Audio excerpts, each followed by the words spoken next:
The Kiso River had been rising for 3 days before anyone thought to check the far field. It was not a dramatic flood, not the kind that makes the evening news with helicopters and red banners across the screen. It was the quiet kind. The kind that comes slowly, politely, almost filling in the low places. First, then the paths between them, then the spaces where paths used to be. By the time Kenji Mori steered his small aluminum boat out past the half-drowned fence line, the water was the color of milky tea, and it was moving in a way that suggested it had somewhere to be. He was 51 years old, a rice farmer, a man who had spent 3 decades reading this river, the way other men read newspapers looking for small signs of something larger, building underneath. The engine was loud in the open water, and he cut it when he reached the old stand of oaks, the ones that marked the edge of his property before the river decided otherwise. The silence after the engine was not silence at all. There was the water moving against bark. There was the wind pulling at the dry tops of the trees that were still above the surface. And then there was something else.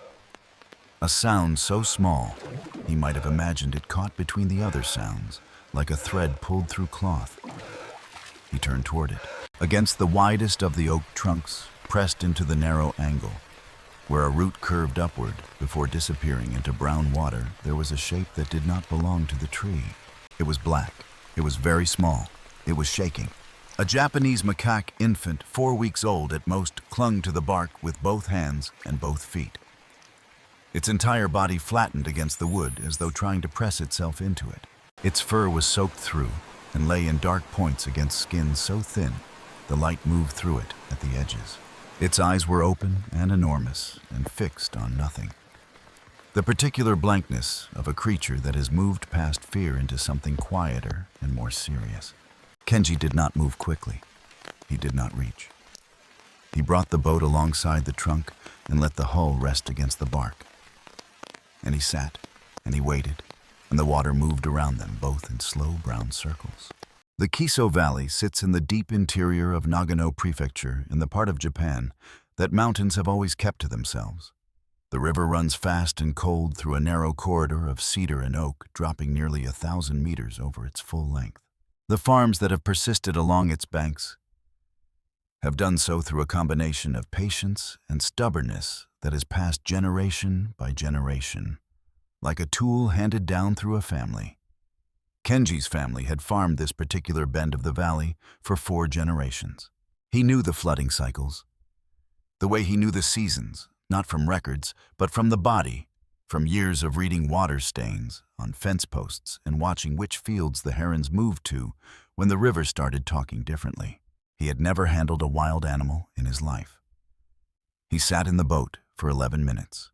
The infant macaque's grip on the bark did not loosen, but its breathing changed the rapid, shallow shudder of the first minutes, slowing incrementally into something that had more space in it. It did not look at him. It looked at the water. When Kenji finally moved, he moved the way the water moved.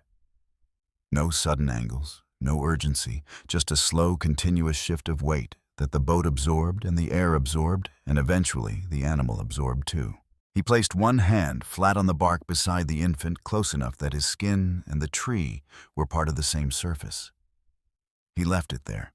The infant's nose moved, turning first toward the bark, then toward the unfamiliar warmth beside it, reading the air in the careful way of a creature that has only its nose left to trust.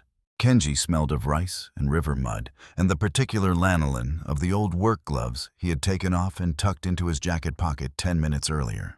He smelled, in other words, of the valley. The infant turned its head. It looked at his hand for a long moment with those enormous dark eyes, and then, in one motion that was less a decision than a surrender, it loosened one hand from the bark and wrapped it around his index finger. The grip was extraordinary, the full concentrated strength of a creature that has spent its entire brief existence holding on to something. Kenji did not move his hand. He talked not words exactly, just a low, continuous sound, the kind of sound that has no content, but a great deal of meaning. And after another 4 minutes, the infant released the bark entirely and pressed itself against his palm. He lifted it slowly in a single smooth motion and brought it into the boat. He held it against his chest for the entire ride back. It made no sound. Neither did he. The rescue station in Kiso, Fukushima, was 22 kilometers away, and the roads between were underwater in 4 places. Kenji called from the kitchen while the infant sat in a towel on the table and shook. The woman who answered had a calm, specific voice. The voice of someone who has talked people through difficult things before and knows that calm is itself a form of help.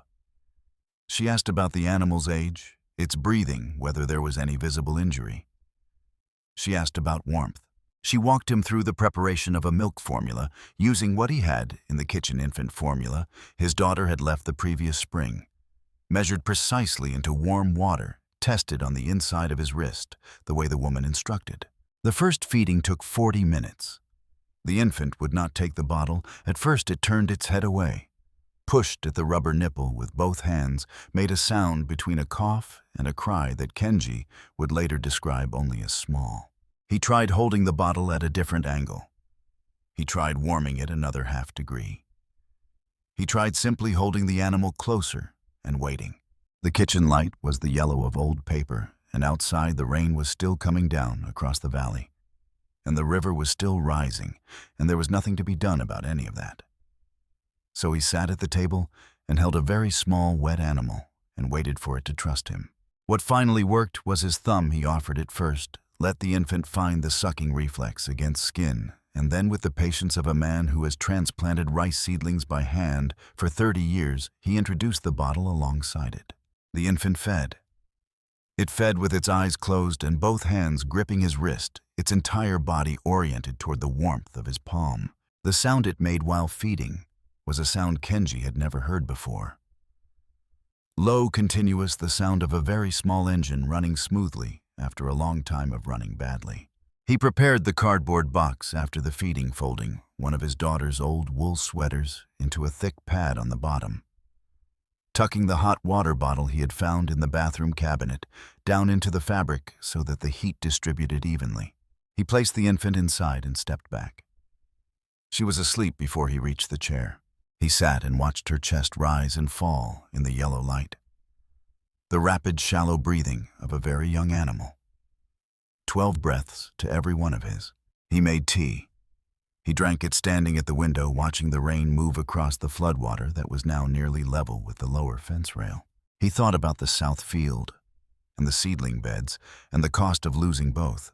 He thought about calling his daughter, but it was past midnight and there was nothing she could do from Nagoya. The flood held for 9 days. During those 9 days, Kenji slept in the chair beside the kitchen table. The rescue station called each morning to check in, and each morning the woman with the calm voice asked the same questions and gave the same instructions. With small adjustments, increase the feeding interval. Try solid food mixed into the formula. Watch for signs of dehydration. The feedings came every 3 hours, and he organized his days around them, the way he had once organized his days around the irrigation schedule with a precision that required no clock because it had been absorbed into the body. He learned to read her moods in the small movements available to something so young. The way she turned her face into his palm when she was content. The way she pressed her feet flat against his forearm when she was uncertain, the particular tension that came into her grip on his wrist just before she fell asleep. He heated the formula in a small saucepan, stirring constantly, and tested it on his wrist before every feeding without being told to do so anymore. He changed the flannel cover on the hot water bottle twice a day. On the 3rd day, the infant stopped shaking. On the 5th day, it climbed out of the box on its own and sat on the edge of the table and looked at the window. Rain was still coming down, but softer now, and the light through the glass was the pale gray of paper held up to a lamp. Kenji was at the stove. He did not move toward her. He watched from the corner of his eye and let her have the window to herself.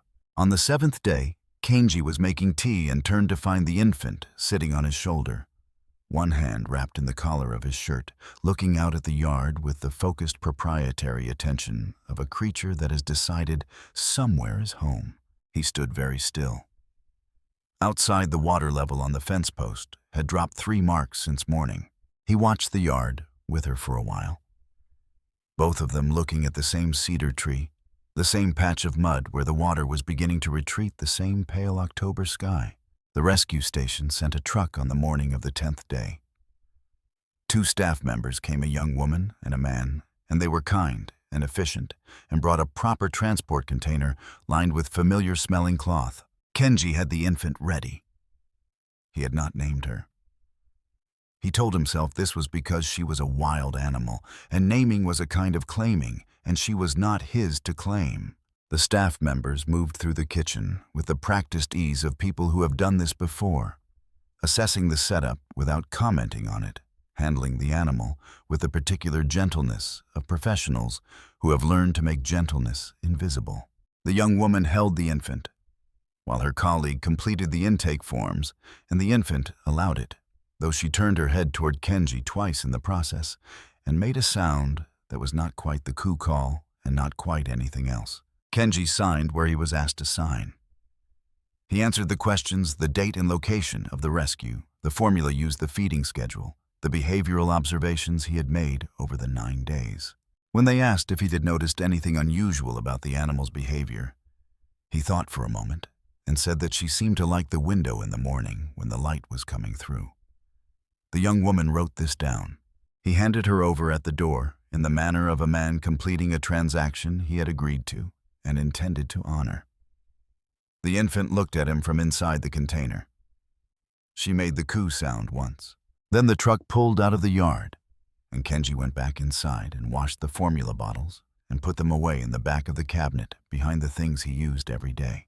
He rinsed the saucepan he had used for heating formula and set it on the drying rack and stood at the sink looking out at the yard, at the cedar tree, at the fence post with its watermarks, at the mud that was already beginning to dry at the edges. He went out to check the south field because the planting season would come whether or not he was ready for it, and readiness, in his experience, was mostly a matter of showing up. The Nagano Wildlife Rehabilitation Center sits at the edge of a cedar forest, 12 kilometers outside the city, a collection of low buildings arranged around a central courtyard where the light falls differently in different seasons. The infant macaque arrived on a Tuesday morning and was assigned a housing unit in the Primate nursery and a care protocol developed by Dr. Yuki Sasaki, who had spent 11 years working with orphaned and injured primates. The infant was physically healthy. Her lungs were clear, her reflexes sharp, her weight within normal range for her estimated age. She refused to eat. Not dramatically, she did not fight the bottle or make distressed sounds or injure herself against the enclosure walls. She simply turned away from the formula and sat facing the corner and was still. The staff tried warming the formula to different temperatures. They tried different bottle shapes, different feeding positions, different times of day. They tried the thumb introduction technique that had worked for the previous caregiver, which Kenji had described in detail over the phone. On the 3rd day, she ate a small amount, enough to maintain, but not enough to grow. On the 5th day, she stopped eating again. Dr. Sasaki noted in the assessment report strong caregiver attachment, likely imprinted on primary rescuer during critical bonding window. Recommend contact visit. Japanese macaque infants in the first weeks of life are in a period that developmental biologists describe as a sensitive window, a span of time during which the brain is specifically primed to form attachment bonds. Kawa had spent 9 critical days against Kenji's chest, fed from his hand, lulled by the sound of his voice in the dark kitchen while rain moved across the roof. The center was warm and safe and correctly supplied. It was not that. Kenji drove the 22 kilometers on a Thursday afternoon in early November, arriving at the center just before the light changed. He had brought nothing. He was shown to a room adjacent to the nursery, a small observation space, with a window into the enclosure, and he sat in the chair they offered him and waited. Dr. Sasaki brought Kawa in and set the transport container on the floor and opened the door and stepped back. The infant came out slowly, nose first, reading the air.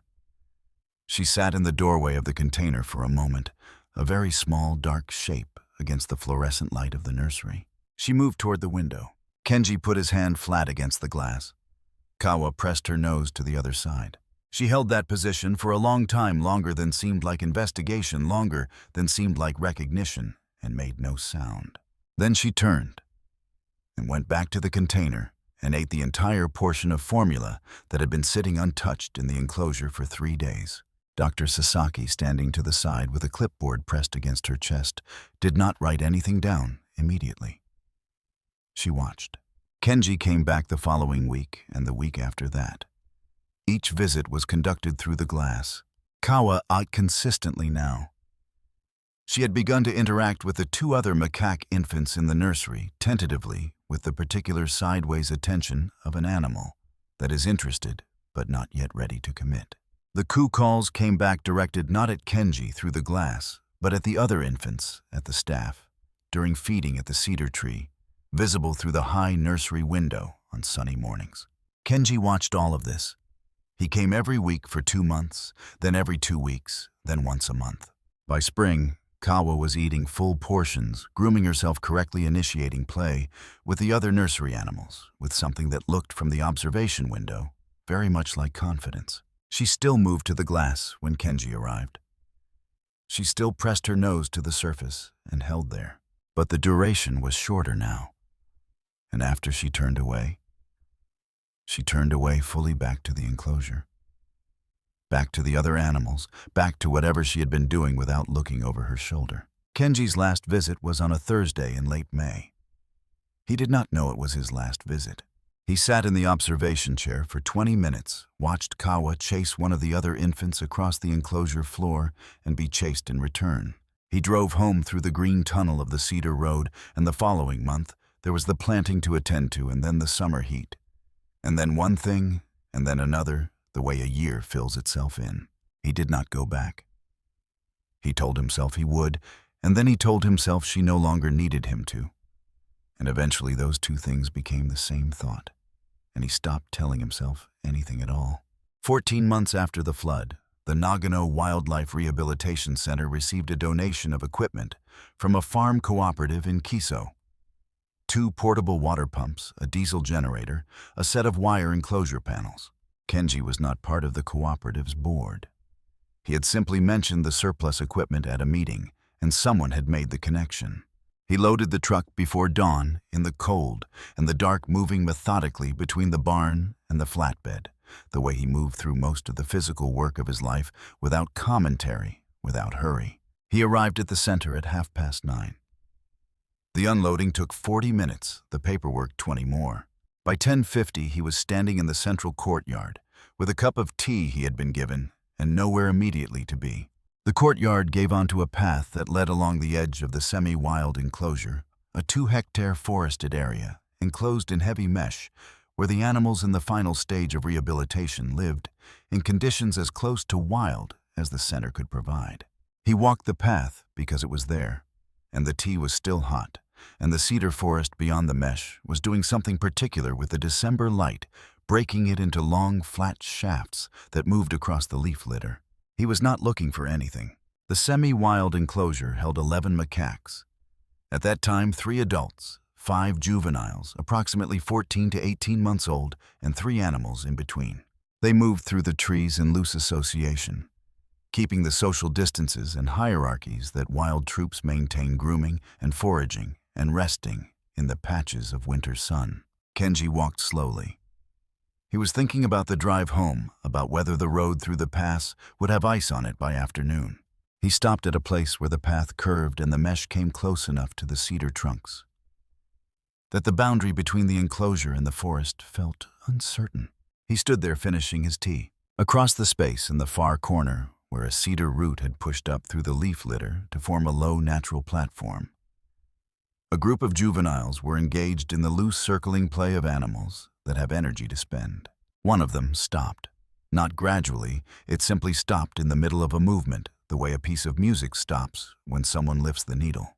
It was a female somewhat larger than the others, with the dark-tipped fur of an animal that had been black as an infant and was still becoming something else, the brown coming in at the shoulders and along the back, the face deepening from pale pink toward the rose red of adulthood. She was approximately 20 meters away. She was facing in his direction. She was not moving toward him, and she was not moving away. She sat on the cedar root with both hands resting on her knees, in a posture that looked in that light almost formal, as if she were waiting for something she was not certain was coming. Kenji did not move. He was not sure, watching her, whether she was looking at him or through him, or at something behind him entirely. The other juveniles moved around her, through her space, past the cedar root and back again, and she did not follow. She did not make a sound that carried across the distance between them. She simply sat and looked. Kenji finished his tea. He lowered the cup. He did not call out, and he did not raise his hand, and he did not do anything that could be described as reaching toward her. He simply stood on his side of the mesh in the December light for as long as it seemed right to stand. Then he turned and walked back up the path toward the courtyard. The gravel quiet under his boots, the cedar forest continuing its slow conversation with the wind above his head. He did not look back. Behind him, the female macaque had not moved. Dr. Sasaki, who had been walking the perimeter path on the other side of the enclosure during her morning rounds, stopped when she noticed the animal's stillness and followed the line of her gaze to the path, where a figure in a dark jacket was walking away. She stood for a moment, watching what the animal watched. Then she continued her rounds, and at the end of them, she went back to her office and opened the assessment file and added a single line to the observation notes for that morning. The file closed. The cedar forest moved in the wind. She sat on the cedar root for a while longer. Not long by human reckoning, but long in the way of animals, who do not experience duration the way we do, who live instead in a continuous present that occasionally, without warning, opens onto something vast. Then she climbed down from the root and moved back into the trees, and the space was just itself again. 11 animals going about the ordinary work of a December morning. And the light kept moving through the high branches the way it always does in this part of the mountains.